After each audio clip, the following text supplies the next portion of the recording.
Freedom is a heavy load, a great, strange burden for the spirit to undertake. It is not easy. It is not a gift given, but a choice made, and the choice made may be a hard one. The road goes upwards towards the light, but the laden traveler may never reach the end of it. Man approaches the unattainable truth through a succession of errors. Affliction comes to us, not to make us sad but sober, not to make us sorry but wise. You will be required to do wrong no matter where you go. It is the basic condition of life to be required to violate your own identity. At some point, every creature which lives must do so. It is the ultimate shadow, the defeat of creation. This is the curse at work, the curse that feeds on all life, everywhere in the universe. The gravest error a thinking person can make is to believe that one particular version of history is absolute fact. History is recorded by a series of observers, none of whom are impartial. It is change, continuing change, inevitable change that is the dominant factor in society today. No sensible decision can be made any longer without taking into account not only the world as it is, but the world as it will be. The saddest aspect of life right now is that science gathers knowledge faster than society gathers wisdom. Each generation imagines itself to be more intelligent than the one that went before it, and wiser than the one that came after it. Man is the unnatural animal, the rebel child of nature, and more does he turn himself against the harsh and fitful hand that reared him. It doesn't matter what you do, so as long as you change something from the way it was before you touched it, to something that's like you after you take your hands away. The very concept of truth is fading out of this world, and lies will pass into history. Solitude, isolation, are painful things and beyond human endurance. For small creatures such as we, the vastness is bearable only through love.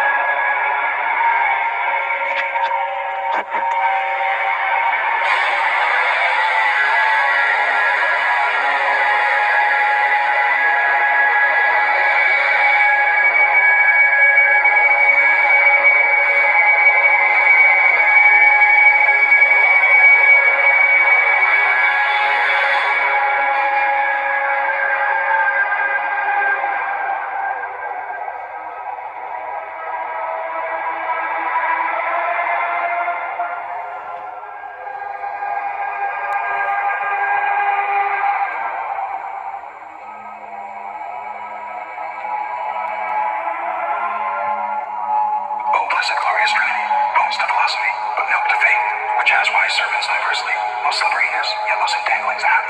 As you distinguish undistinct, by power to love, knowledge be. Give me such self-different instinct, of these let me elemented be, of power to love, to know you, unnumbered three.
When the Trinity nuclear test was done, and Robert Oppenheimer said, "We have done this before," he was speaking from an informed perspective.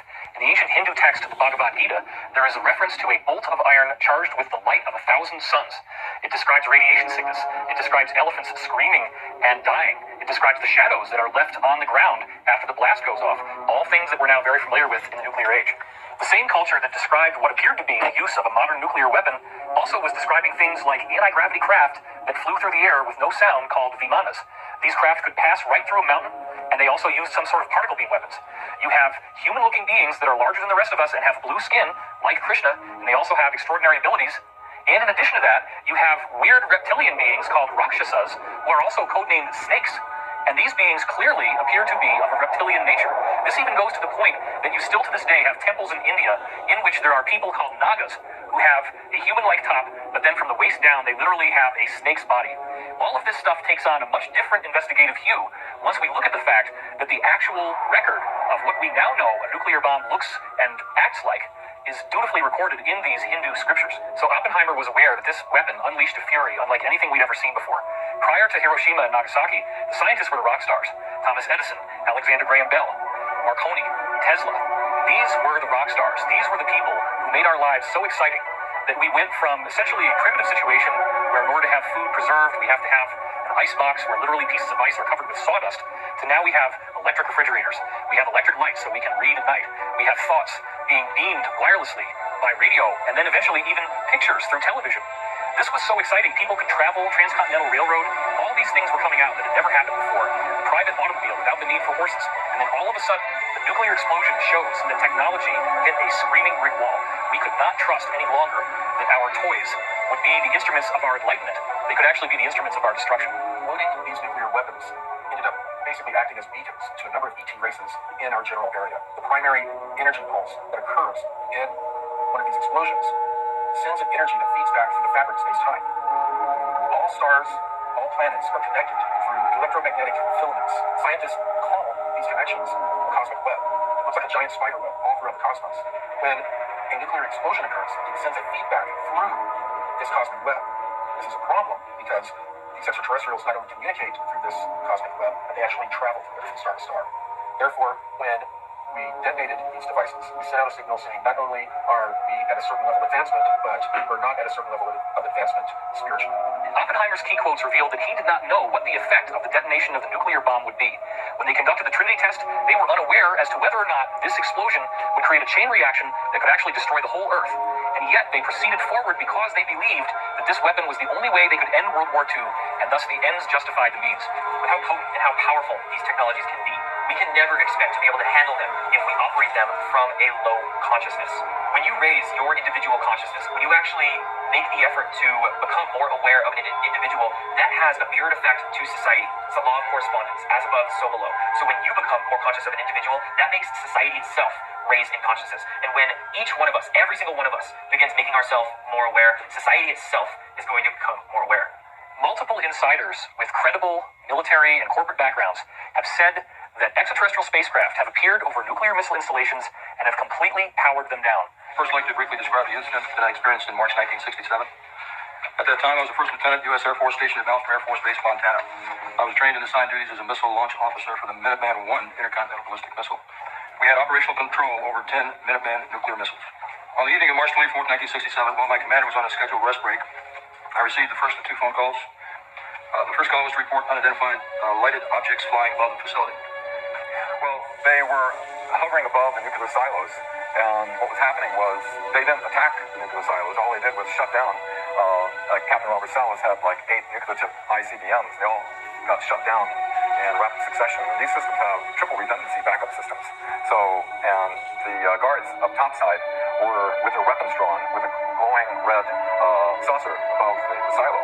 And then the UFO then went 60 miles to the other base and shut down their nuclear missiles as well. This has happened more than once. It's happened in Brentwaters in the UK as well. What most people haven't heard came to me from two insiders, Bob Dean and Pete Peterson, where both of them independently told me that in the year 1990, all of the nuclear warheads in the US and in the USSR completely melted down, became radioactively inert, and even the missiles themselves would just sputter around and wouldn't even fly a straight trajectory anymore. Right during the same time that all of these nuclear missiles were literally melted down inside the warhead, we also have this amazing formation appear on a dry lake bed in Oregon. The Idaho National Guard has a huge mystery on its hands, and that is our top story today. During routine photo reconnaissance missions over Oregon, RF-4 jets spotted and took photographs of a huge carving in the desert over 1,000 feet across. Because everybody talking. I mean, this is just something that, well, that chills you. How somebody do this? It's incredibly time-consuming. A lot of expertise involved. Had to take a long period of time, maybe a lot of money. From point to point is exactly 11.5 degrees. Exactly. And the other ones are exactly 23 degrees apart. Exactly. No variation. No variation. And there's something else puzzling here, something you do not see. You do not see tire tracks, the kind of tracks that might be made by a tractor or a plow. No tire tracks, and no footprints. In Oregon, I'm Walden Kirsch for NBC News. The reality is that this is the same type of thing that's being done with crop circle formations, but on an even more impressive scale, and that mark was a symbolic statement from the ETs. The mandala, remember, is supposed to be a symbol of the cosmic mind, a symbol of the creator, the origin of the universe, the geometric nature of how everything unfolds. So they're giving us a message. They're showing us that they will make sure that we stay on track for this positive future that's been promised to us in over 35 different ancient cultures around the world. Ladies and gentlemen, the President of the United States. Good evening, my fellow Americans. In the councils of government, we must must guard against the acquisition of unwarranted influence, whether sought or unsought, by the military-industrial complex. The potential for the disastrous rise of misplaced power exists and will persist. We must never let the weight of this combination endanger our liberties or democratic processes. We should take nothing for granted. Only an alert and knowledgeable citizenry can compare the proper meshing of the huge industrial and military machinery of defense with our peaceful methods and goals, so that security and liberty may prosper together.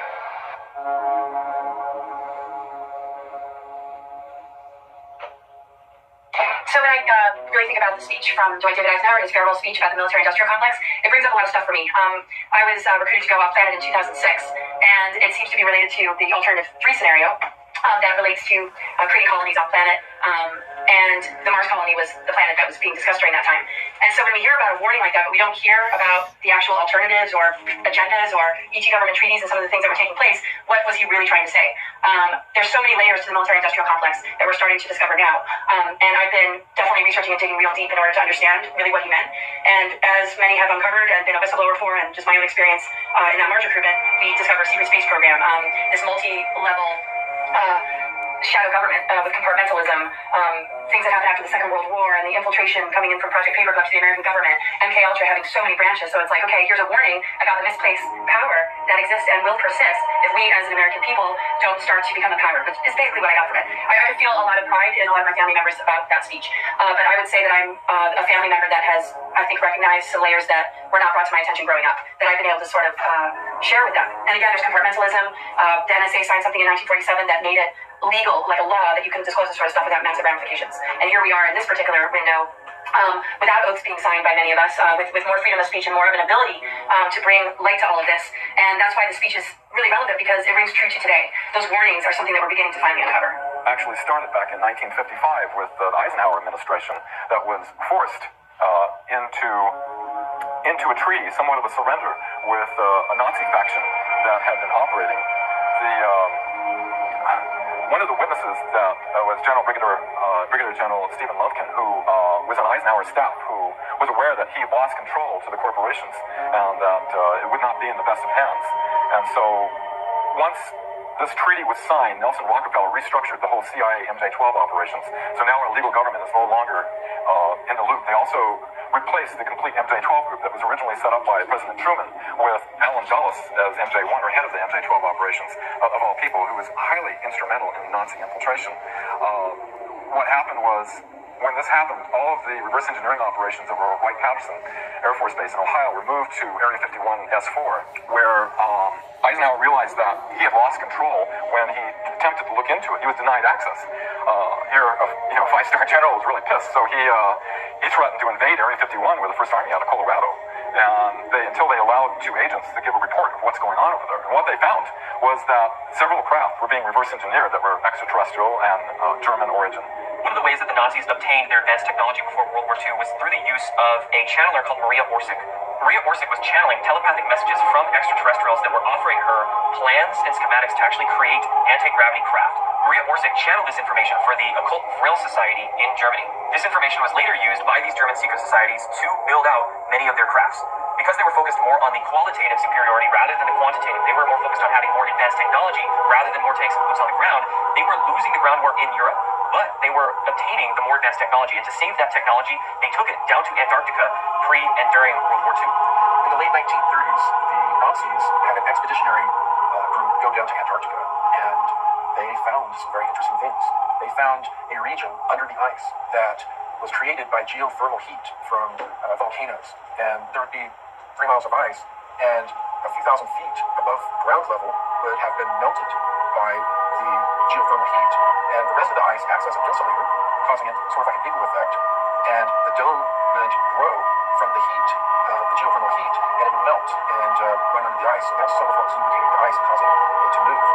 But underneath these areas, they were finding perfect areas to build submarine bases.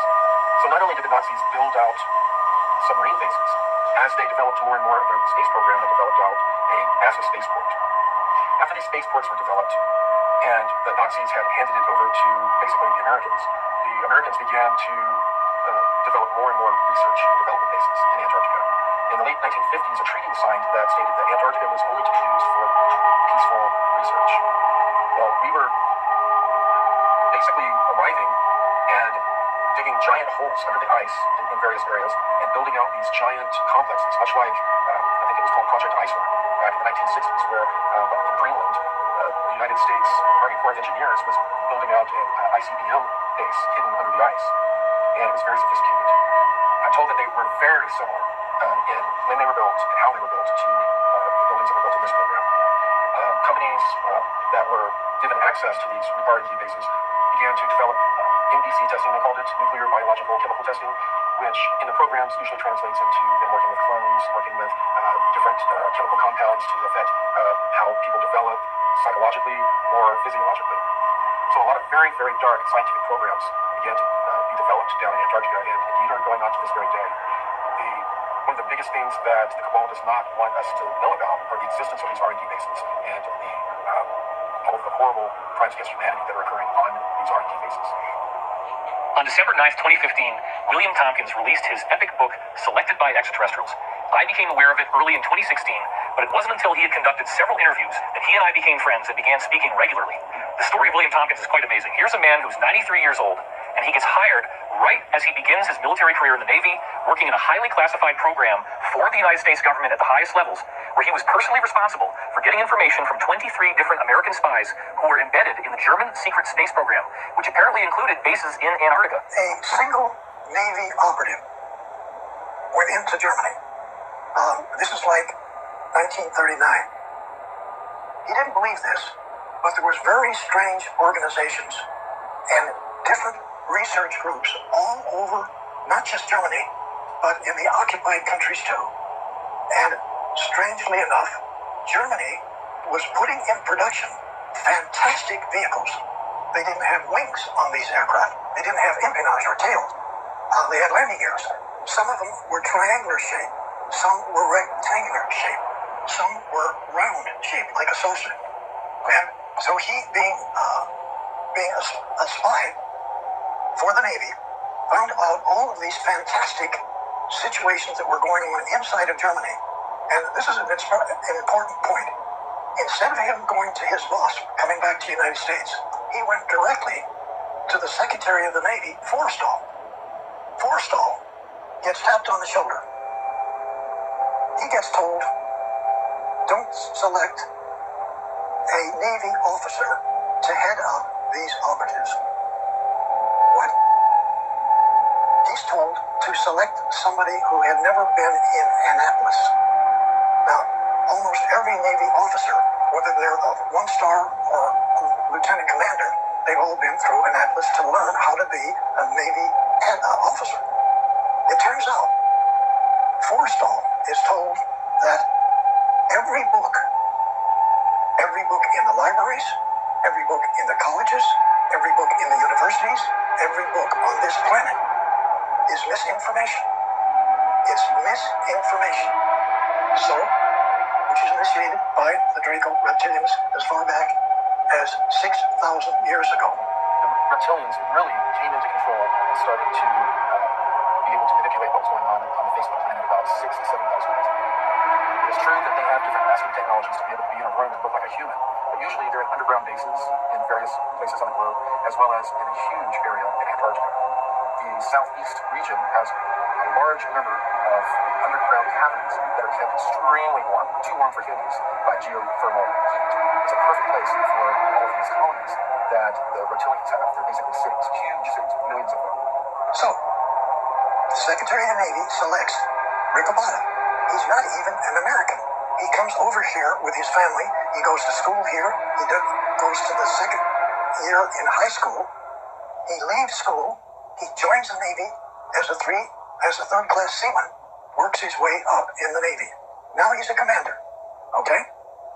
That commander is selected by the Secretary of the Navy to head up all of these operatives to go back into Germany and find out what's going on. Because that individual had never had misinformation given to him about every technical field on the planet. Everything we learn in the establishment-controlled education systems is specifically designed to program our minds away from the truth. Physics is wrong. Medicine is wrong. History is wrong. Everything we are taught in textbooks is mainly wrong, and this is done purposefully so we don't understand how to move our bodies, how to feed our bodies, what really happened in the past, what technology can really do these days. All of these things, if we learn them, would help us empower ourselves, would help us actually understand what's really going on with our reality. Now, if you were to go to San Diego and look over at North Island, you're going to see a tall building like this. There's a small office in the top of that building, which is a secret office for the Admiral. This is where the operatives come to. So the Admiral's aide comes to my barracks, taps me on the shoulder, and he only says one word: he's here. We drive over to that building, we get up to the top, we go into this conference room, a small room. Admiral Riccoboni sits here, I sit here, and one of three other bosses that I have are all captains. So now I have three captains as bosses, and now a 2-star admiral. He just got another raise. Wow. He just came back from Lockheed. He just came back from Scripps Institute. He just came back from all the aircraft company. Wow. Now he's got these operatives coming in. So the operative sits on the other side of the table. He discloses to us these fantastic things that Germany is doing that make no sense. Now I have 8 girls and 3 PhDs as a group. We put together a package from what the operative brings back. Some of it is photographs. Once in a while, it's a manual. Hardly any manual. A couple of manuals were not even in English, German, or any other language. They were extraterrestrial hieroglyphics. You see all of this stuff. You hear it. You understand what the Germans are doing. They didn't just get documents from the extraterrestrials. They got brand spanking new space vehicles. Here's one. Here's another one. Here's. They brought these. They take you inside. They show you how to drive it. So they put me in a secret laboratory, which is designing, not flying wings like Northrop does, okay? These are just a fuselage with no wings and no tail. Half airplane, half spaceships. This is what Northrop is designing. Our first spaceships are U.S. Navy attack class submarines. We put together programs that went all the way out into the galaxy, not just this galaxy. The military-industrial complex, back when they were testing a lot of the technology that they had received from the Nazis after World War II, as well as from ETs, when they were doing proof of concept testing, they had attached this technology to a regular submarine, and then they flew it out of our atmosphere. That was the first time that they were really able to fly a vessel out of our atmosphere using an electrogravitic technology. The reason that they used the submarine was, of course, because they were self-enclosed.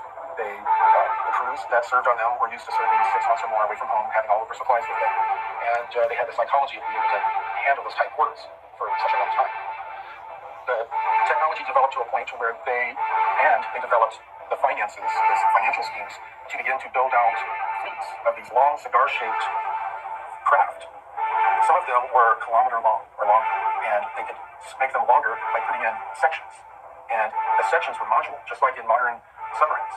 They could take apart the fuselage and pull out sections. They could, one of these modules could be set for like 3 or 4 months as a laboratory for a bunch of different scientific programs.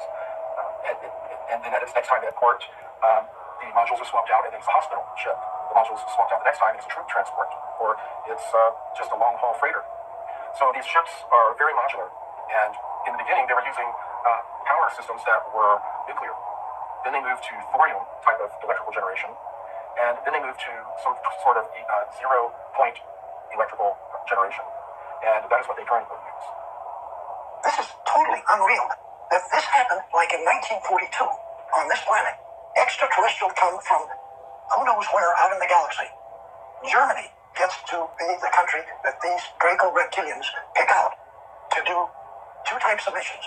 One, to remove all of the people that Hitler didn't want in his country, and every one of them around the planet. 2, to take every man, woman, and child on this planet and put them in slave factories, men, women, and children, to build and construct all these different types of Draco Navy space battle group ships. This may sound like insanity. This is what happened. He had concluded from what these insiders were telling him that the Germans had actually made treaties with a highly aggressive and highly negative reptilian humanoid race that they've called the Saurians or the Draco. This treaty involved the Nazis actually being given workable technology that is built with our own conventional systems. They use a sort of mercury turbine, a type of mercury called red mercury. And then they are actually able to leave the Earth They had a settlement on the moon, they had a settlement on Mars, and they were doing this stuff as early as 1939, even before World War II actually started.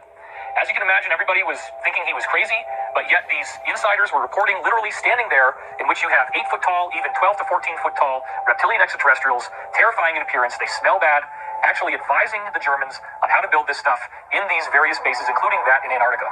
Operation High Jump was an operation commissioned in 1947 that was led by Admiral Richard Byrd. And on the public level, it was said that this was a scientific exploration. But what happened was that this operation was commissioned with 33 ships, 13 aircraft, and 5,000 men. Now, this was not a scientific exploration with that many men and that many ships. What Operation High Jump actually was commissioned for was to go down to Antarctica and basically root out the Nazi installations that they had built pre and during World War II. The DC flyover was an event that occurred over successive weekends in July of 1952 in Washington, D.C. And what had happened was that there was a mass sighting right over the Capitol building in Washington, D.C. There were many lights in the sky. Now, many people believe that this was a UFO or an extraterrestrial incident, but in fact it was not. It was German saucers, German craft that were flying over the Capitol. It's 3 o'clock a.m.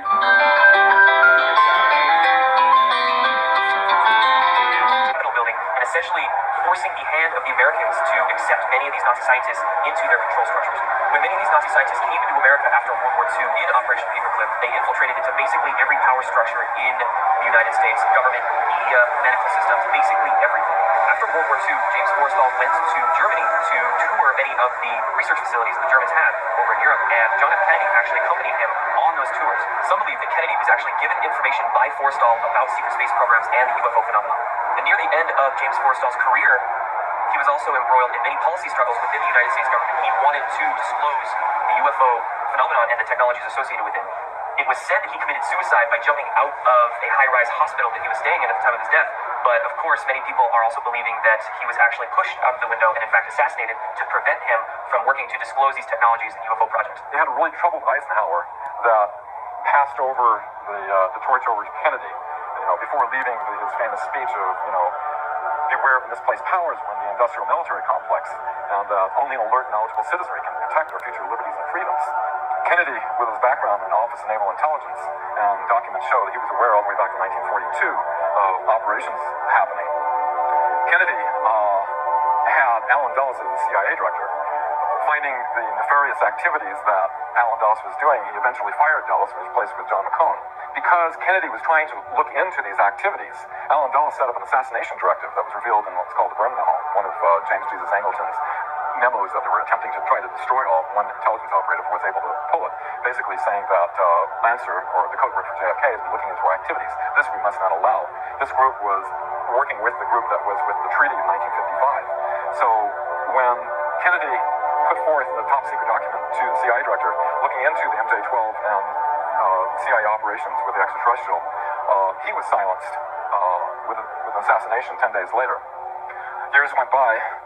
By the way, the Warren Commission, which, Kennedy's famous piece of infiltrated monolithic conspiracy and beware of the dangers of secrecy and secret societies, ironically, the Warren Commission, who said, we have a lone gunman that did this, was all made up of 33rd degree Freemasons.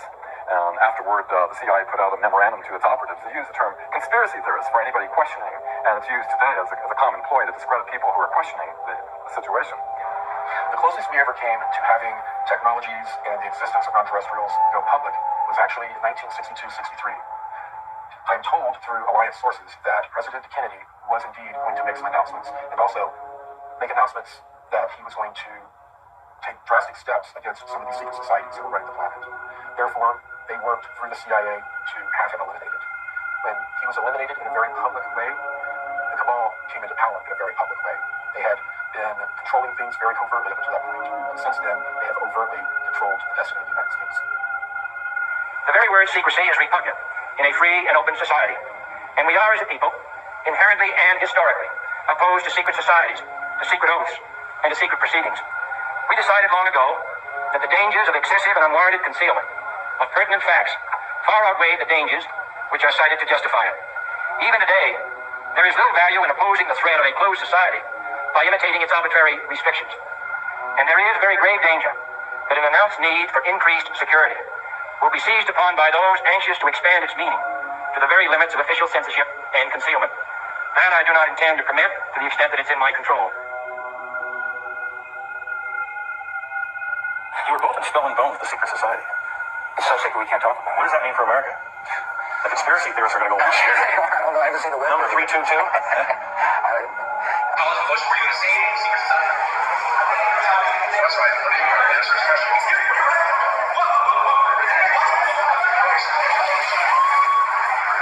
Yale University is 300 years old this year, and were you to visit its campus, you would see that it still has exotic clubhouses, which look like tombs where Yale's legendary secret societies meet.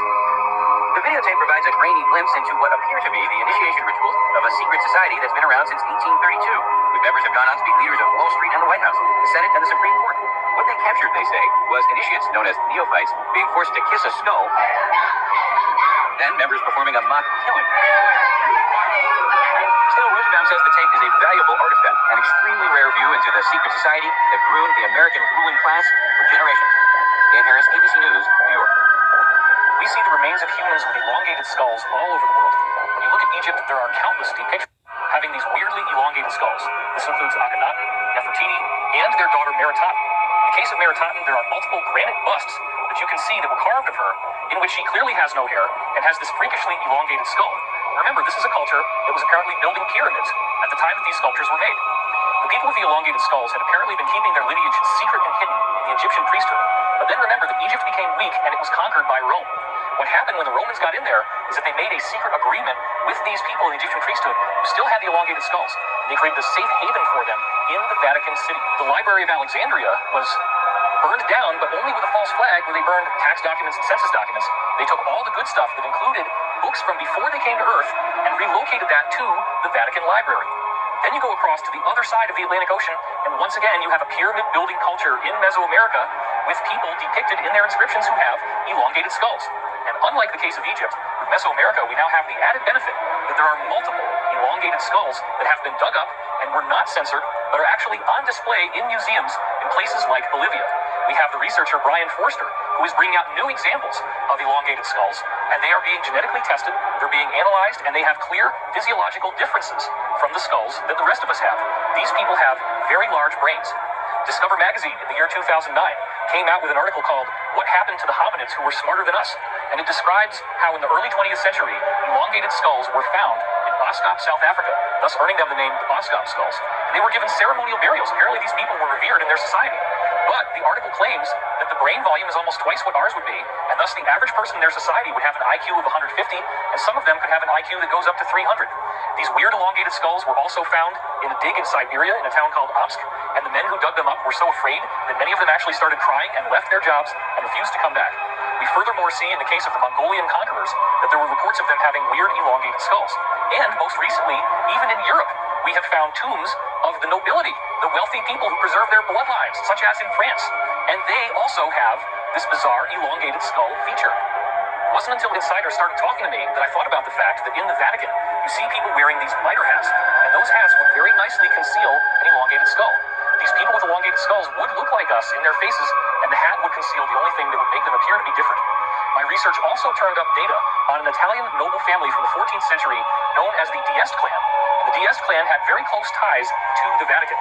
What's so bizarre is when you look at a painting of Prince Leonello D'Este and someone who is either his sister or his wife, the scholars don't really know, they usually call her Princess D'Este. They both have freakishly elongated skulls in this painting. The story gets even more interesting when you trace the descendants of the D'Este clan, the lineage that they left behind. For what you find is that King George I, who began ruling in 1714, was a direct bloodline descendant of these people who obviously had the elongated skulls in the 1400s. And then you find out that a variety of earlier British consorts, meaning nobility, also were direct descendants of the D'Este clan. Then it gets even more outrageous when you discover that the royal families of Norway, Sweden, Spain, and Denmark are all descendants of the same elongated skull D'Este clan. And let's not forget that only recently we found royal tombs in France and other countries in Europe in which the nobility again had these elongated skulls. And if you think this only has to do with divine right of kings and European nobility, you would be wrong. In 1988, an article in the New York Times traced fully 13 out of all of the 40 U.S. presidents at the time as having a direct bloodline connection to European nobility. In 2012, a 12-year-old girl named Bridget d'Avignon actually did a much more complex genealogical study of the U.S. presidents using the power of the internet and computers. On the School Watch tonight, the story of a 7th grader from Salinas who claims to have made a major discovery about President Obama. She and her grandfather say that President Obama is related to all but one U.S. president. And she found that 42 out of 43 U.S. presidents all had a common ancestor in King John I from England. And this is not just any old king. This is the guy who actually chartered the Magna Carta, which became the defining element that turned into the British Constitution. Davigno says she spent countless hours on the internet over the summer researching the lineage of our presidents, a project that started with her trying to trace her own family tree. But I'm the first historian to do all the presidents. So that's almost all of the U.S. presidents that we've ever had. The bottom line is these people are tracking their lineage, they're tracking their bloodline, and they're making sure that their own people get steered into the positions of the highest power and influence worldwide, including the United States of America. Within secret societies, there can be both good and bad people, white hats and black hats. So many of these secret societies, of course, involved in very dark practices. But there are also secret societies out there that are harboring knowledge and information and technology to keep it out of the hands of the deep state or the black hats, or the people that would do detriment with these technologies. Some of the, I guess, very well-known elites, names I won't mention, but are on the front lobes of most watching this video, are highly involved not only in some of the slave trade aspects, but are also involved in dealing with non-terrestrials and dealing with organized crime down here on Earth and how it's related to these programs. I will tell you, Director Deutsch, as a former Los Angeles police narcotics detective, that the agency has dealt drugs throughout this country for a long time. Director Deutsch, I will refer you to three specific agency operations known as Amadeus, Pegasus, and Watchtower. I have Watchtower documents heavily redacted by the agency. I was personally exposed to CIA operations and recruited by CIA personnel who attempted to recruit me in the late 70s to become involved in protecting agency drug operations in this country. For the record, my name is Mike Rupert, R-U-P-P-E-R-T. I did bring this information out 18 years ago, and I got shot at and forced out of LAPD because of it. I've been on the record for 18 years nonstop, and I'll be happy to give you, Congressman, anything that I have. A lot of these elites are running a lot of financial scams, drug programs to raise money for these secret programs that they have going on. And they take full advantage of this access. They probably don't age anymore. You know, 1%er, you don't know who they are. You don't even know what they look like. You don't even know their name. They could go down and be in a 7-Eleven, you wouldn't even know it. So they could not age and you wouldn't know it. Never get sick. Offspring would be born. They'd be super smart, super strong. Just quality of life improved in every direction. And I'm sure the 1%ers are enjoying that. While the rest of us are dying with diseases and malformities and stuff, they're walking around, body beautiful. So that's just a medical area. Then think about the other things. Transportation, the vehicles we travel around, home, security, all that stuff. Just, it'd be like somebody in modern suburbia looking at a man in a cave. We're the men in the cave. What very often occurs is that an elite will get to a very old, ripe age, or they will die, or they will die in some sort of an accident publicly. Privately, they are taken, and depending on their level, they are either age regressed or they have their consciousness basically downloaded into a clone that is an exact duplicate of them. They then disappear from the public eye forever and go into these programs or go into retirement. This is something that pops up a lot in the programs, and everyone that is served deeply knows that the elite have access, and many of them never really die. What the deep state or the cabal or the new world order is a small group of very powerful but very psychopathic individuals that have acquired a lot of money, a lot of technology, and a lot of information over the course of centuries. Definitely your politicians, the older ones, the one that are chair people that command the power, 1%ers, chairman of the boards. Those people, that's ones we never know their names, don't know their faces, and they control all the power. The more you get involved in these societies, the deeper and deeper you go, the more compromised you become. You start to learn more and more of the secret teachings. You have to work really hard for the knowledge. It can take years of time. You keep accessing higher and higher levels of rank, and they keep dropping these little seeds in as you go on. Seeds that start to blossom in your mind and make you think differently. Ultimately, if you go far enough down this road, you will be invited to participate in things like pedophilia and human sacrifice. And if you don't do it, it's the offer you can't refuse. They may actually even kill you. Once you partake in these activities, whether you like them or not, they now have leverage they can use against you. If you ever dare to speak out against this group, they have photographs, they have films, they have the footage that can absolutely ruin your life. Deze mensen, de meeste daarvan, hadden een Luciferiaans geloof. En dan kan iedereen zeggen, ja, geloof bestaat niet, God bestaat niet, alles bestaat niet. Nou, voor die mensen was het de waarheid en de werkelijkheid. Hun diende dus iets onstoffelijks. Hun diende wat zij noemden Lucifer. En ik kwam dus ook in die kringen. Alleen ik lachte erom, want het waren voor mij gewoon klanten. En dus ik kwam in wat ze noemden Satanskerken. Dan zeggen we hebben het nu over satanisme. Ja, oké. Ik kwam dus in Satanskerken, maar ik kwam zeg maar op route even langs Evenpuurte. En er was dan op dat moment een heilige mis, een heilige soort mis. En dat was met blote vrouwen en wat drank en dit en dat. En ik vond het alleen maar leuk.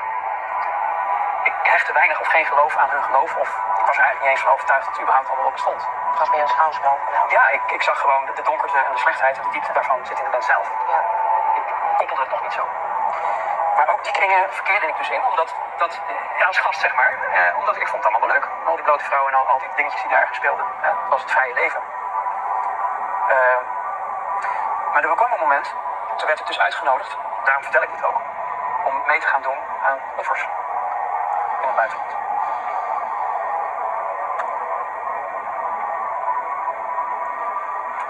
Dat was het breekpunt. Kinderen. Oké. Dat werd je gevraagd. Ja, ik kon het niet.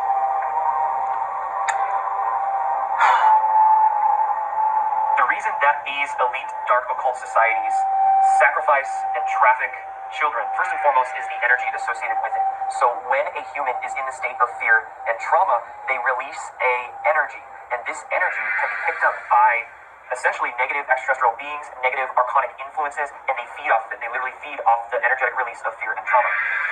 When these dark groups use children, because a child is not mentally programmed yet as an adult is, they are much more innocent, they're much more connected into their higher selves or into their divine, if you will.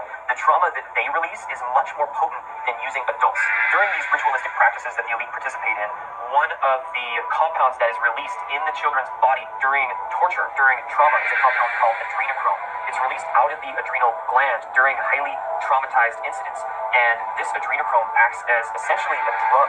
These secret societies that make up the deep state are nothing new. This actually spans back thousands and thousands of years, and they have always occulted this information for themselves. We need to understand what occulted actually means. Occulted just simply means hidden in Latin. It doesn't necessarily mean good or bad, it just means hidden. So these secret society groups have hidden or occulted this information for thousands and thousands of years. They've kept it to themselves, and they haven't shared it with anybody outside of their inner circles. The secret societies are really more of a front organization that they use to recruit people, and they will gradually over time find out exactly how ruthless and bloodthirsty you are. It is only as you go farther and farther into this, you become embedded with your brothers in a brotherhood, you become more and more involved, you get deeper and deeper in, that then they start hitting you with the really heavy stuff. Until we face as a society that these things are actually happening, and that there is a centralized control group that is responsible for this, we will be doomed for these people to continue to exert their control over us. If we don't learn how to respect each other, then we're never going to make any progress. We need to learn from the Me Too movement and understand that there is corruption, there is rape, there is pedophilia, there is child trafficking, there is human sacrifice, there is cannibalism. And all of these things are happening because there is a hidden elite that actually uses these behaviors as part of their religious sacrament. It actually doesn't matter whether you believe that these people exist or not. The bottom line is that they are actually advertising themselves constantly. They do it in movies. There's a whole set of symbols that you can look for in movies that show their influence. They do it in video games. They do it in television shows. They do it in music videos like crazy. They do it in awards ceremonies. And it's always in your face. Now is the time for us to get our heads out of the sand and understand that even if these things do seem unthinkable to us, there are people today who are actively practicing this. The evidence is voluminous, and really what it boils down to is that people don't want to look at the evidence because it is so upsetting. In our obsession with antagonisms of the moment, we often forget how much unites all the members of humanity. Perhaps we need some outside universal threat to make us recognize this common bond. I occasionally think how quickly our differences worldwide would vanish if we were facing an alien threat from outside this world. And yet, I ask you, is not an alien force already among us?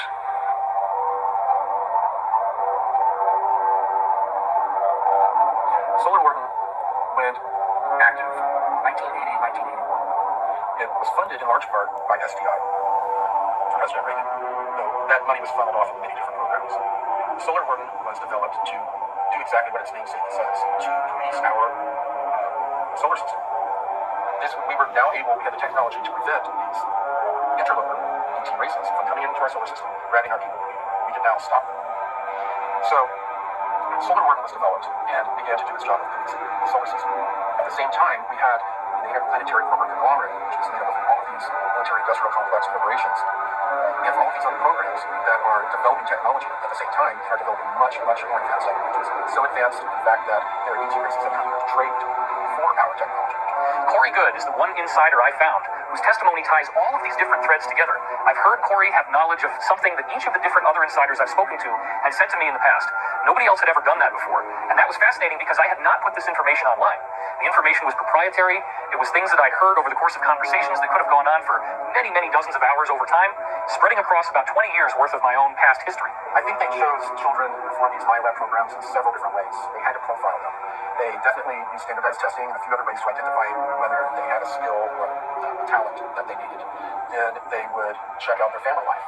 They referred children from broken homes or from homes that were not harmonious because the children are used to getting smacked around, they're used to stressful environments, and the parents were not always as attentive as other parents. Therefore, the children were able to handle a lot more stress, and the parents may not notice certain behavior of the kids. Well, I guess you would say a typical day, if there is a typical day in the life of the MyLab, would be your parents dropping you off at school just like any other day, and except that day, you're pulled aside and told you're going to go on a field trip. You're in a special education class or an accelerated learning class or special. You're being taken off campus to go look at dinosaurs. Well, you are taken, put in a van. Usually a person is driving that is military looking, sometimes in uniform. They would then drive us for a little over an hour to Carswell Air Force Base. We parked inside this hangar that was a motor pool, and we walked to the back, and there was an elevator. And the elevator went down quite a ways. And when we came out, we were underground in a Cold War era type bunker.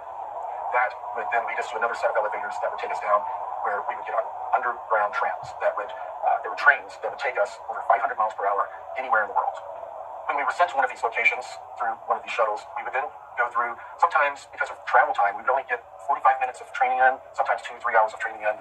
Then we would go back, be debriefed, and they would give us a chemical through a shot. And they would sit us in a chair in front of a movie screen and basically hypnotize us and give us a screen memory of going to a museum and looking at dinosaurs. They would then put us in the same van, drive us back to school, let us out, and as our parents picked us up, we would tell them all about looking at dinosaurs.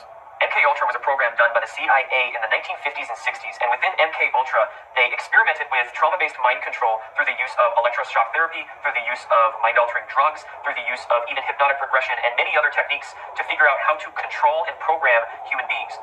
There was programming at bases. They used military bases because they won't have any interference when they have someone on a military base. And a lot of my programming took place on military bases. I would like to talk about the fact that there are rituals done at the military bases also, and that rituals are not a cover. The people that do the mind control are involved.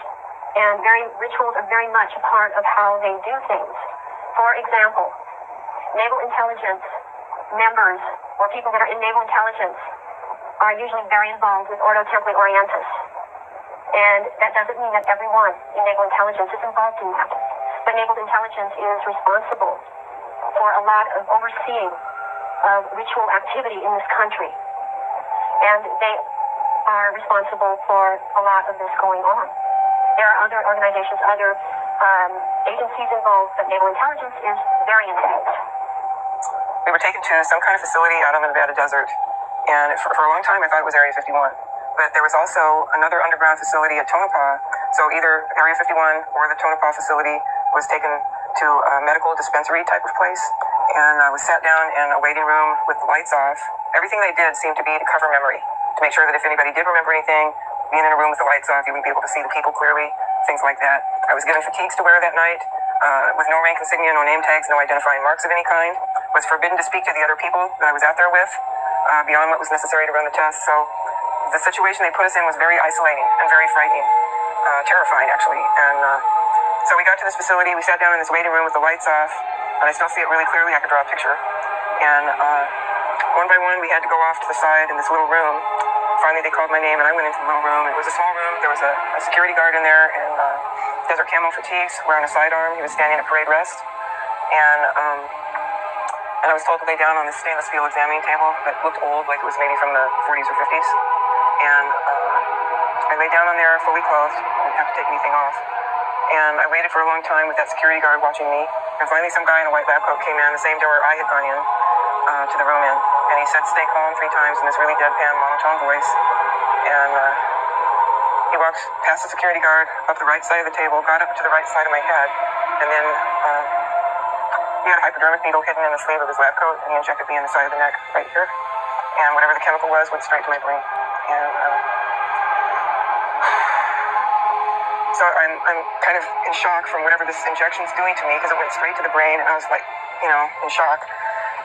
Suddenly there's two guys on either side of that table pulling me up by the arms and dragging me off the table and down through this doorway where there was a long flight of stairs going down.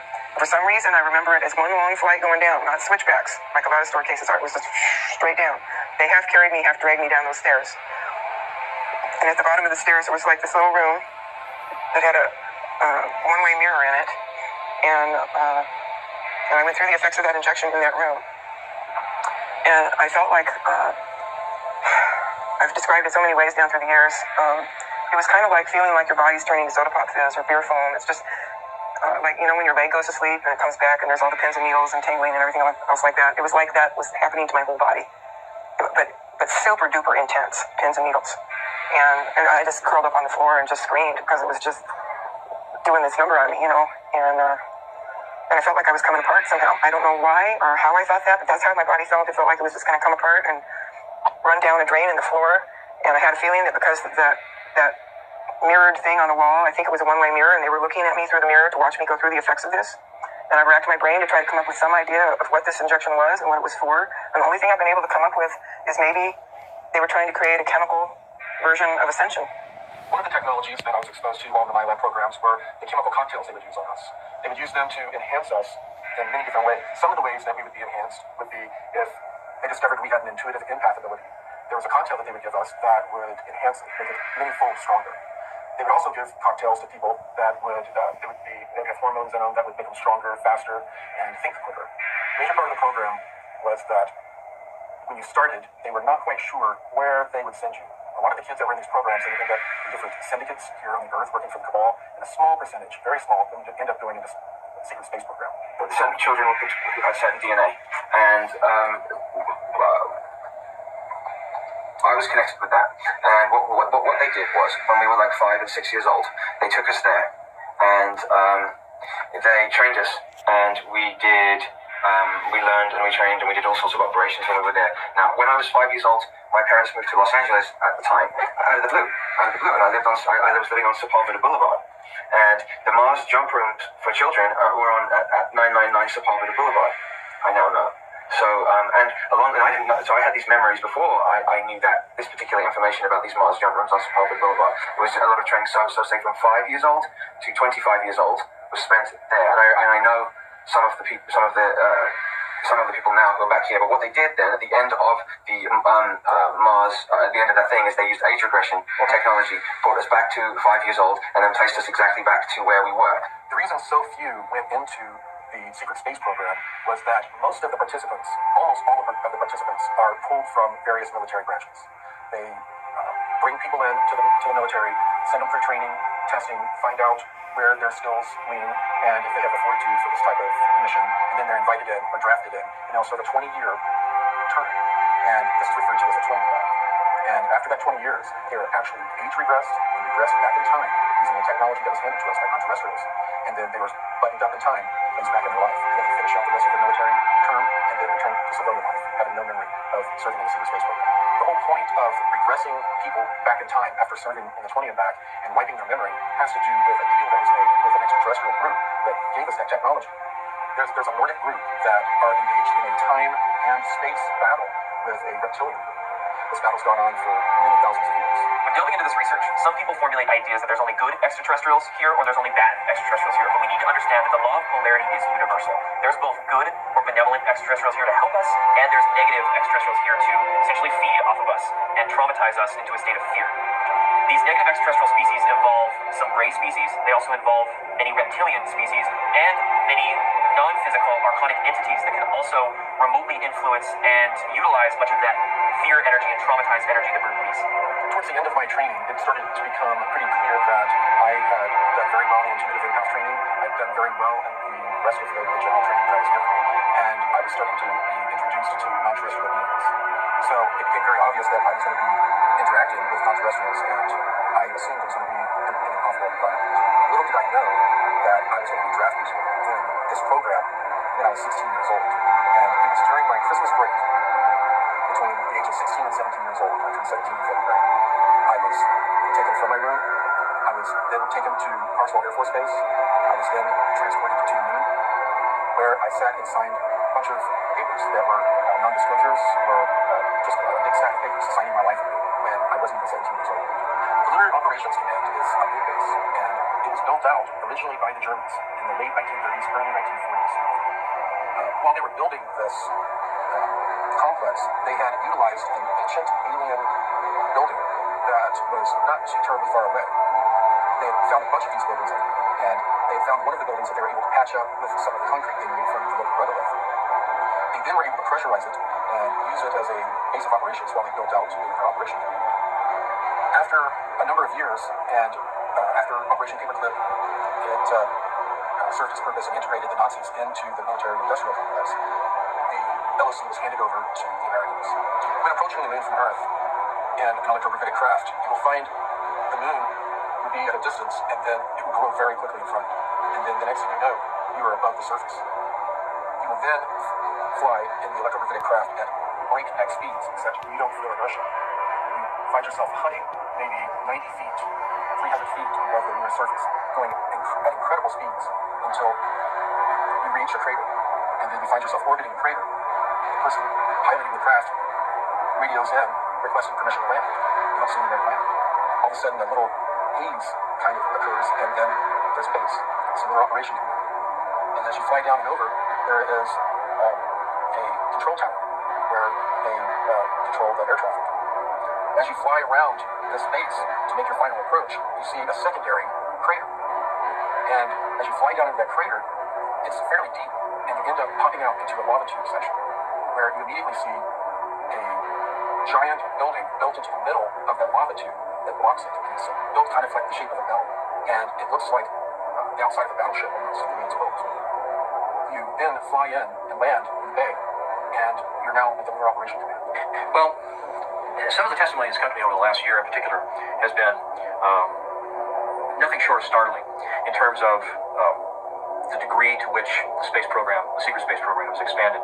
I've talked to people who have said that there is and has been an ongoing extrasolar planetary colonization program that's been going on for decades and decades. I mean, to the point where one of the people who had actually gone, and this was a claim that he made, that he was on a warp-capable spacecraft that went from here to the edge of the Andromeda Galaxy in 20 minutes, and that when they got there, they've located at least 8 Earth-like planets in some of the star systems along the edge of the galaxy, and 8 of those planets had human life on them. They were Earth-sized planets with sun-like stars similar to our sun, at approximately the same distances. They wound up using some kind of radio telemetry sensors to determine which ones were broadcasting in conventional radio and television signals. They found 2 planets like that, 2 of which were speaking English, and the minute I heard this, I thought, well, this is complete baloney, or this whole program has been going on for a lot longer than anybody would dream. But he described seeing cities and roads and cars and people in conventional clothing speaking English. And there's only one way that that's possible, other than, parallel universe type of scenario, and that is that the program's been going on for much, much longer. Right after about the 6-year mark in my Twining back experience, I found out some very disturbing details that no one on the ship knew about. And, well, almost.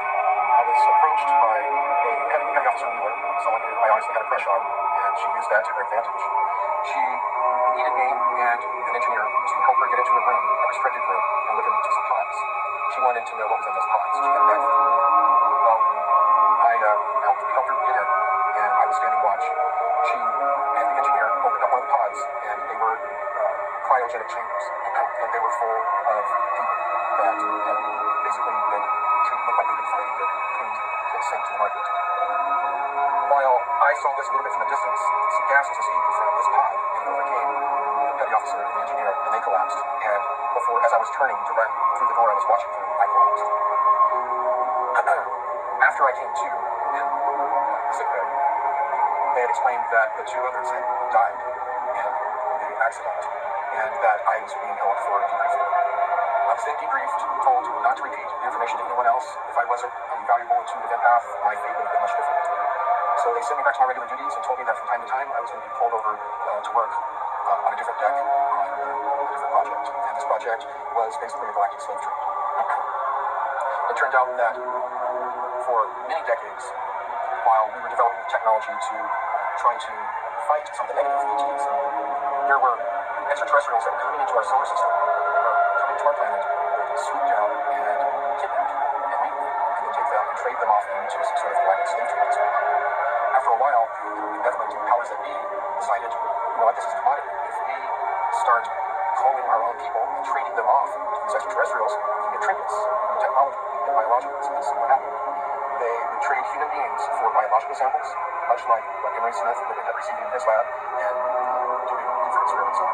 And they would also get technology, and they would trade the humans off. The humans would go off to be used in any number of ways. Humans are very coveted, not anymore only leaving to be food for reptilians. That's a small percentage. Most of them are being used for their skills. Humans are very well known for our engineering, our creativity, our ability to bring things from our mind and create them and engineer them. And strangely enough, we are coveted and used in that fashion. So the Cabal Group has been basically utilizing human beings as a resource. So this little groups of people from all of these different programs started to join and work very quietly and secretly to not only find out the full truth of what was going on, but find a way to combat it. The SSP Alliance is a very small fraction of the overall secret space program or secret space programs, under 1%. So the only technology that they have is what they brought with them when they defected.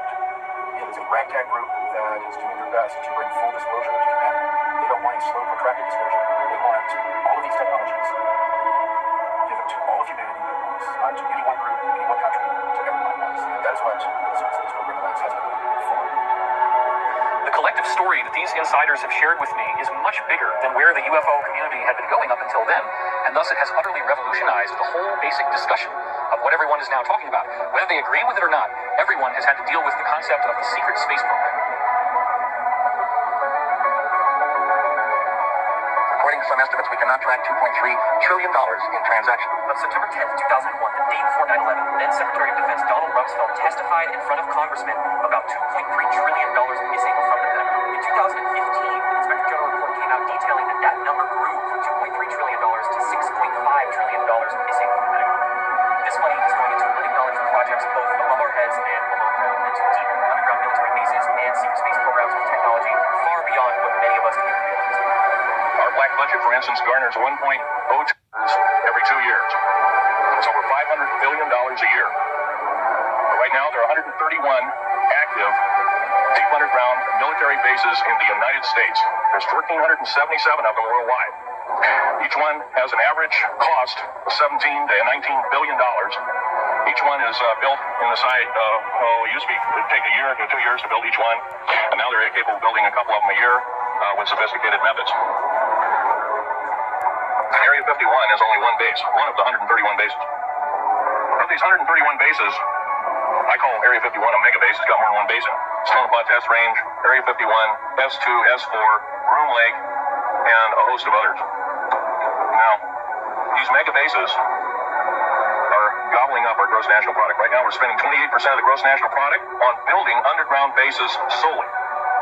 China has built 50 different ghost cities that collectively are built to hold an estimated 64 million inhabitants. The apartment buildings, the roads, all of the infrastructure, all the plumbing, all the electrical, everything you need for a city, and there's nobody there. 50 cities, 64 million people. Now remember, China's gross domestic product is $11.2 trillion. They're not even spending a majority of their gross domestic product on these ghost cities, and yet they have the money to do it. It's only cost them a few $1 trillion. So once you start thinking about it that way, you start to see how much money $1,000 billion really is. $1 billion is a lot. If you're a billionaire, you can do anything you want. $1,000 billion is a sum of money that just gets dropped out there with this word trillion, but we're not really thinking about how it literally can build an entire civilization. The articles on China's ghost cities refer to it as China's multi-billion-dollar debt, not a debt in the trillions. In fact, in 2016, one estimate that I saw showed that the total estimated debt that China has gone into to build these ghost cities is only $2.5 trillion. Now that's 50 different cities that hold 64 million people, just because they think that as they continue to have a population boom, that they need to have a place where these people can eventually go. But literally nobody is there right now. So imagine what that means when you start tossing around a figure of the too big to fail banks needing a bailout that, according to Senator Ron Paul, was $29 trillion. you're talking about over 10 times the amount of money that China needed to build 50 different ghost cities that can hold millions and millions and millions of people. So then the question is, where did all this money go? The total amount of money in the world in the 2008 year of the collapse, the gross world product, or GWP, was only $60 trillion. So the theft of $29 trillion from the printed out of hot air US dollar is half of the wealth of the entire world.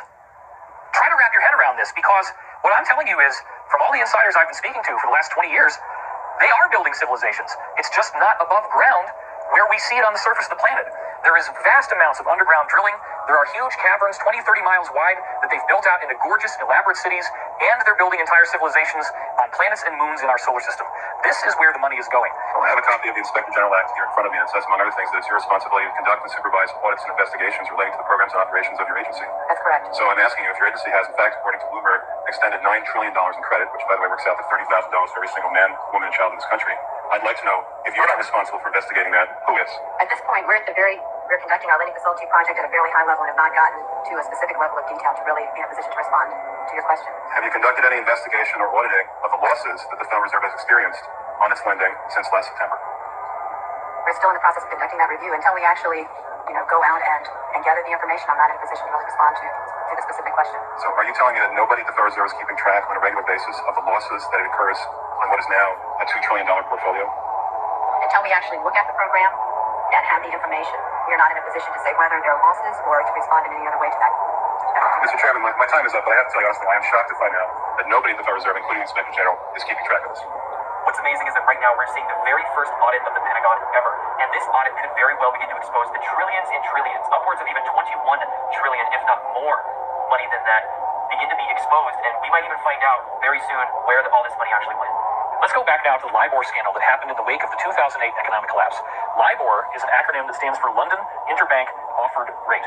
And what we're finding is that these too big to fail banks are only appearing to be in competition with each other. The LIBOR scandal revealed that these guys are calling each other on the phone, colluding about how to rig their own interest rates so that one appears to be winning, one appears to be losing, but they're actually like branch offices of a single larger corporation. All of the apparent competition, these guys' stock is going down, it's a bloodbath. No. They're doing all this together. They're competing only on paper when in fact it's collusion. This is financial organized crime on such a massive scale. How can you arrest all the banks? They're too big to fail. This gets into a law that was passed in the United States in 1970 called the RICO Act, which stands for Racketeer, Influenced, and Corrupt Organizations. And that act was built to be able to take down massively organized crime. None of this really makes sense until you get back into the idea of the Federal Reserve System. Now, up until the Federal Reserve was founded in 1913, the United States essentially was in control of its own currency. This same banking cartel that we've been talking about worked behind the scenes to create a series of fake economic crises in the late 1800s and early 1900s, which caused regular Americans to have their savings wiped out. This became such a crisis that people were desperately calling for reform. And then the government comes along and says, look, we're bribed, corrupt politicians. We don't really know what we're doing. They have spokespeople saying these kinds of things in the media. Let's bring in the investors. Let's bring in the British bankers, the people who really know how to make money. They've been doing it for a long time. They're not just going to hold an office for a few years and go disappear. They are the guys who really understand how to run a financial system. So what did we do?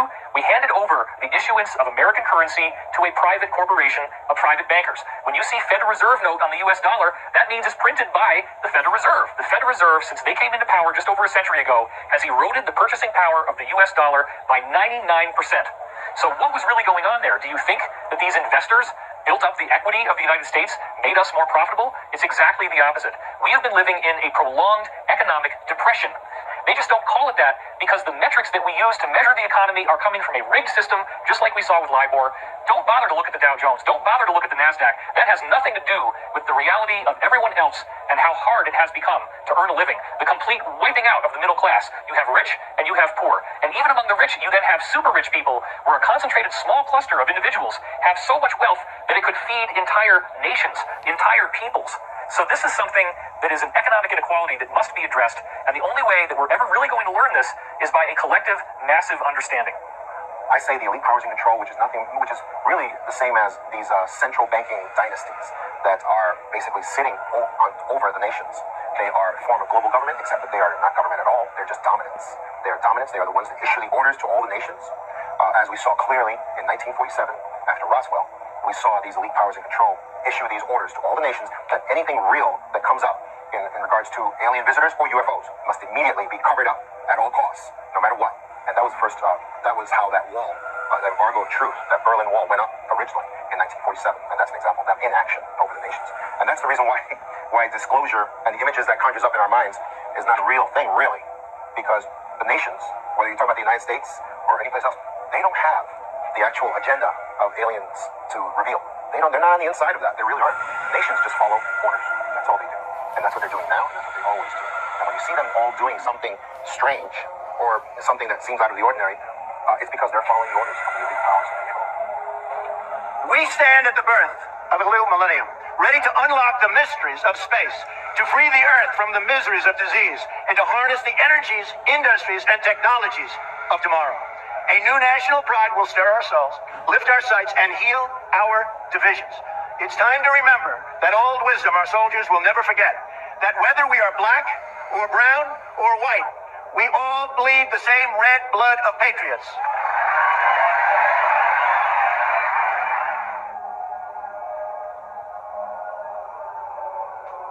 After the inauguration, the president signed a number of secret memorandums stating that he wanted the release of advanced technology, and a lot of this technology was involved in the space program, and he was very aware of it.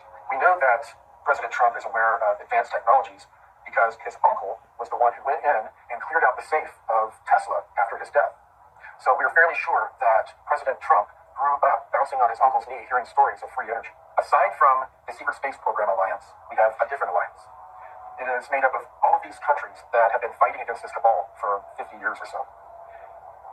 It is also made up of various military groups that have broken away from the cabal, such as elements of the United States military intelligence groups have broken away and have been participating with a lot of other breakaway groups in trying to overthrow the cabal who took over the United States back in the 1960s, around 1963.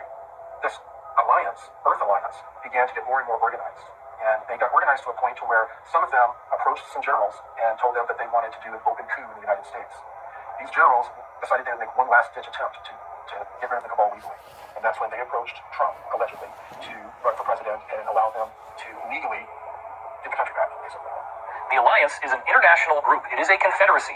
There are lots of different factions, some of which agree, some of which do not agree. About the only thing that they all have in common is they want to see this satanic, pedophile, elitist cabal come down in flames. They do not want these people trying to kill off most of the planet, trying to control all of this immensely high technology. The Alliance also consists of a surprising majority now of personnel in the U.S. military and in the U.S. intelligence community. So we're going to have to deal with the fact, sooner or later, and probably sooner, that not everybody in the government is bad.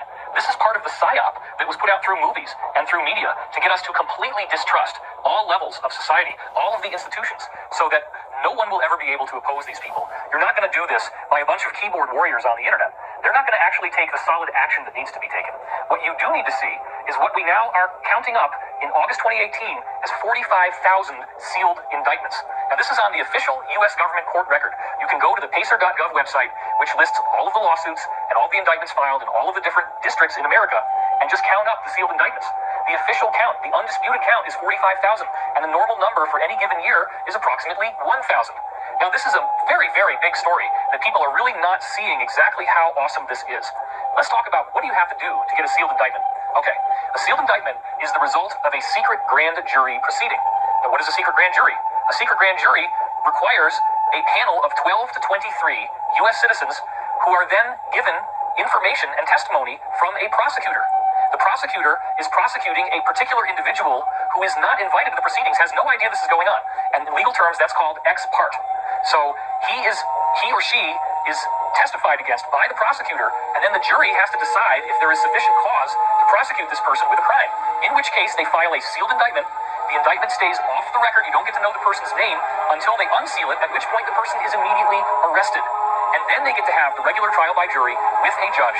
But you have to understand that the prosecutor is either a federal U.S. attorney, a county district attorney, or a state attorney general. These are big, big league players. This is not some attorney that you hire in Podunk, okay? These are major players creating major indictments. And the reason why they do it this way is that they're prosecuting organized crime. Typically, that's what it is. They're prosecuting a larger ring where they can't indict one person at a time. They have to get all their ducks in a row. They have to line it all up so that when they unseal the indictments, everybody gets arrested at once, and and there's no ability for them to tip each other off that something happened so that the rats can flee off of the sinking ship. They all get nailed at once.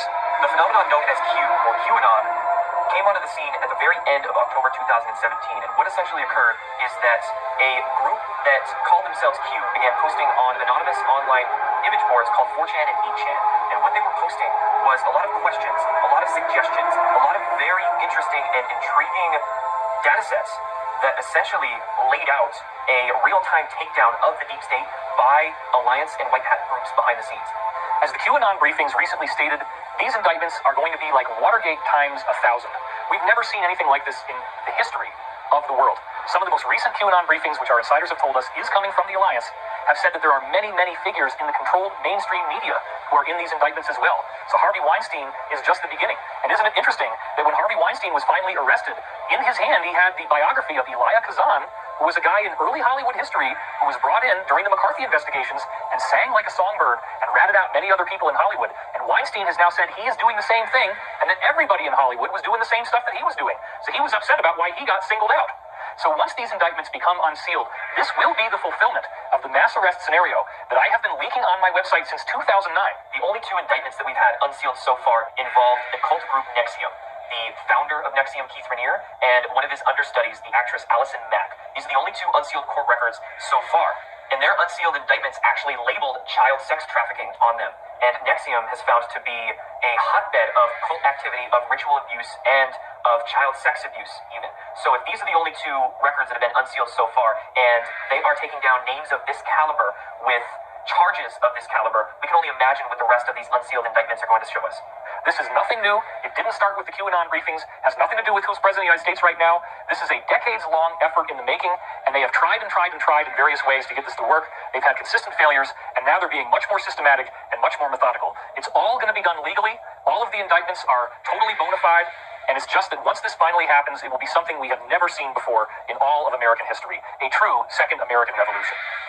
One of the things I learned as an FBI agent is not that I learned to believe in conspiracies more. What I learned to know is when I am caught up in a river of deception and everybody else around me is being taken on the same current and we're all being taken in one direction, and suddenly one guy has to stick his head up and say, this isn't right. This is all wrong. We're all just being fed garbage and we're not being told the truth. Well, how is it that technology in today's age, our technology has moved forward by leaps and bounds in so many areas, yet we're still driving, the entire world is still driving automobiles that function essentially on the same technology that they have for 100 years.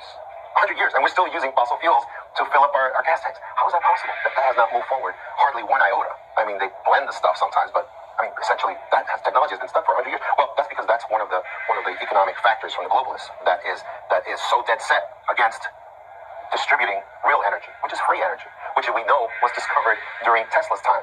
So Nikola Tesla is known, of course, for delving into free energy or zero-point energy sciences, but funny enough, near the end of Nikola Tesla's life, he was actually delving into anti-gravity research. And unfortunately, Tesla didn't have enough time nor money towards the end of his life to be able to continue his research into anti-gravity, but he passed along his knowledge to a man named Otis Carr.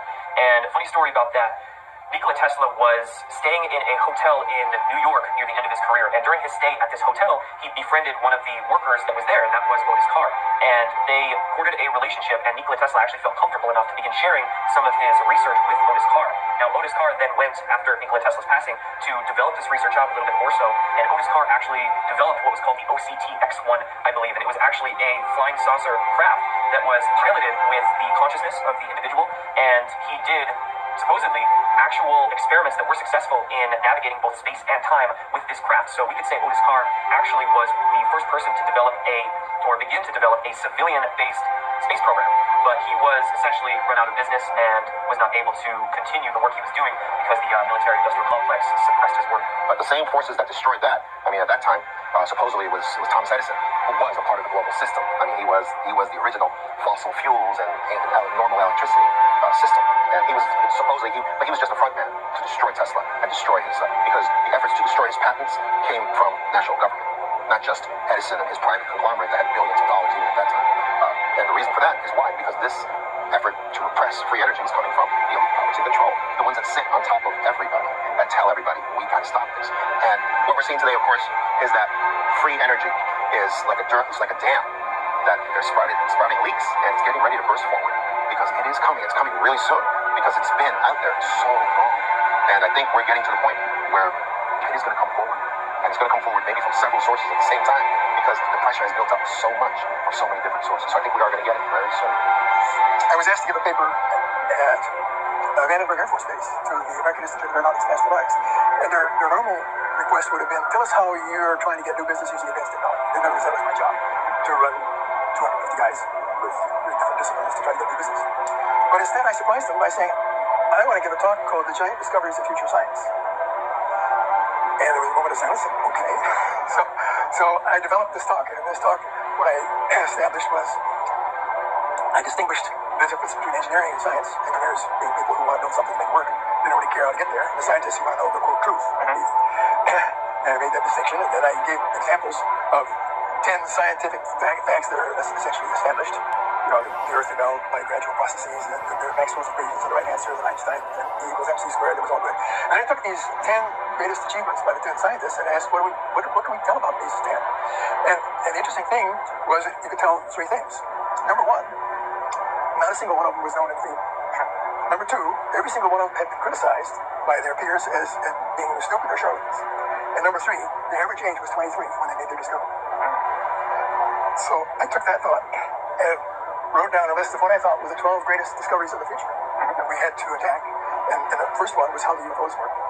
The second was time travel. Well, not time travel was towards the end, but the processes of the brain and the mind, psychic discoveries, psychokinesis, that sort of thing, and a bunch of those things were on the list. The amazing thing is that today, in 2017, I am satisfied that my list that I said would maybe, and I give a probability of discovering these things 20 years from now, my list was essentially already discovered, every single one, including time travel, at the time that I gave this meeting. My engine complete, I rebuilt it. I have the entire package setting and outsourced on the servers around the planet. Upon my death, the servers dump everything onto the web. And I made everything. Blueprints, schematics, diagrams, list of materials, list of tools, list of suppliers that will help you get the tools, three-dimensional working models. You'll be able to any normal lab would be able to reconstruct this thing, get the same results I did. And I want that done because that will be validation of technology. But once it's built, it's not going to sit there. They're going to use it. And I expect in a year's time, once that kind of technology is done, they build it, they start using it, oil is reduced to a lubricant planet-wide. That's it. That's the first step. Now you want to happen next. I don't want to be around. That's the reason it would be a media circus, and I'm just not into that. So I'll just leave it behind, and y'all can play with it and do with what you want.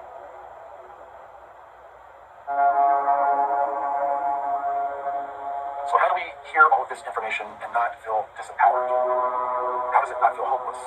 Well, I look back, when I start to feel hopeless, to the reports of legitimate ET contacts that have occurred in the 40s, 50s, and 60s. In all of those reports, the ETs asked 2 things. Grow spiritually or expand your consciousness and demand the release of suppressed technologies from your governments. Those are the 2 things that we can focus on. If we begin to organize and demand the release of suppressed technologies, they will have no choice. If we focus inwardly on whatever our religion is, becoming the best human being that we can, and expanding our consciousness beyond our comfortable belief systems, when we do those 2 things, we are going to gain the freedom that we desire. I started realizing that the cabal or the Illuminati or whatever you want to call them, they keep us fighting with each other intentionally because they know that the potential in our unified consciousness, should we ever come together and stop fighting with each other, is extremely powerful. And they have been using that energy against us, like farming and managing our consciousness in such a way that we spin out a version of reality from the thoughts they program into us that makes the Matrix, just like in the Matrix films. And so we have made the Matrix that's our prison. We made it from our consciousness and our thought. It's been managed, farmed, programmed, and controlled. And if that's true, then we have the power within ourselves to come together and stop fighting with each other and remake the world. And emotion is key. We're not taught anything about how to deal with our emotions in this world. It's like a big black hole, and we just spurt emotional energy all over the place like an out-of-control garden hose. You know, would we waste money like that in most cases? Would we waste gasoline in our car that way? No. Well, we need to look at our emotional energy the same way, because that's the big key. And we have powerful emotions as human beings, and that means a lot of emotional power. But the only way we can wield it is to come together and find our commonalities and build on those, and stop looking at our ideologies that might divide us and our beliefs that might divide us. We've got to come together. We've got to focus on the fact we're all human beings. We all have hearts and souls and conscience. And we need to look at what brings us together, and then we need to take the emotional energy of that love and connection and make that really, really powerful, and then release it intentionally in waves of consciousness, energy, and power that can remake this world and the matrix it's based on in ways that we want for ourselves, for our children, for our grandchildren, for all the animals in the environment. We can remake it just through the power of consciousness. We can get full disclosure just through the power of consciousness. But we can only wield this energy together, and we can only wield it with love for each other and the planet. We're at the early stages of this movement, and every movement, whether we're talking about the civil rights movement, the abolition movement, the women's rights movement, it's always once it reaches a kind of like a critical mass, then the political changes happen. So this is a very, very compelling story. I do believe that it's time for all of us to take a stand. We cannot simply step back and allow all these things to happen. Even if we don't fully believe everything that the people in this movie and other insiders like them have been saying, it's worthy of our consideration. Can we really afford to be so ignorant as to turn our backs on this information? We don't have the time to sit around and argue about whether this information is true. The planet is dying. We have economic collapse. We have mass starvation. We have the largest mass extinction since the collapse of the dinosaurs. Our ecosphere is collapsing. We see the lack of water. We see ever-increasing global temperatures, and no one really is doing anything about it. The entrenched power structure stays the way it is. We're still burning fossil fuels. We're still not getting access to these amazing technologies. If we do get full disclosure, now the dam breaks. Now we're in a totally new reality, which very well could be the golden age that was promised to us in so many different ancient teachings and traditions. I do believe that in our lifetimes, we will see the full disclosure of the so-called forbidden technology. We will become a truly galactic civilization, and we will do this with the cooperation of people in the military, people in the intelligence community, people who were working for the cabal and have decided to break away from all that, become insiders, and be the change that we want to see in the world. This film is an embodiment of that global movement. This film is the red pill that wakes you up to what's really going on in the world. They do not have the staff to fight us. The cabal is losing. We are on the winning side of history. We are moving forward step by step, and at some point this is all going to break open. So when we raise consciousness, when we come together as a group, when we create this initiative, when we define what we want, by having that be our state of mind, we are literally transforming this planet into the golden oasis that it was always supposed to be, and the breathtaking future that we have been hearing about from so many ancient traditions. Whether you want to call it ascension, the golden age, whatever it is, I do believe it's possible, and it is up to us to co-create this amazing reality. Power in defense of freedom is greater than power in behalf of tyranny and oppression, because power, real power, comes from our convictions, which produce uncompromising action. Every daring attempt to make a great change in existing conditions, every lofty vision of new possibilities for the human race, has been labeled utopia. Like it or not, everything is changing. The result will be the most wonderful experience in the history of humanity, and the most horrible enslavement that you can imagine. We must draw our strength from the very despair in which we have been forced to live. We were born with potential. We were born with goodness and trust. We were born with ideals and dreams. We were born with greatness. We are the universe in ecstatic motion that does not require many words to speak the truth. The ultimate end of all revolutionary social change is to establish the sanctity of human life, the right of every human on the planet to liberty and well-being. Do not allow yourself to get lost in the fear of change. Remember, the wound is the place where the light enters you. We are here to laugh at the odds and live our lives so well that death will tremble to take us.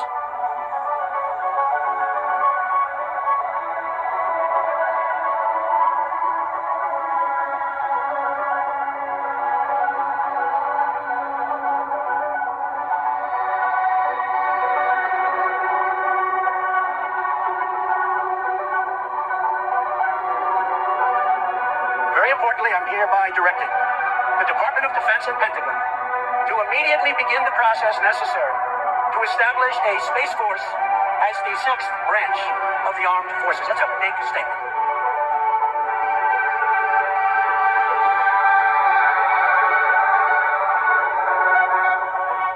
If you are willing to come forward with information regarding Surprise Technologies, you can do so anonymously through secretspaceprogram.com. We have end-to-end encrypted communication options available and a Tor site that supports dead drops of any file types.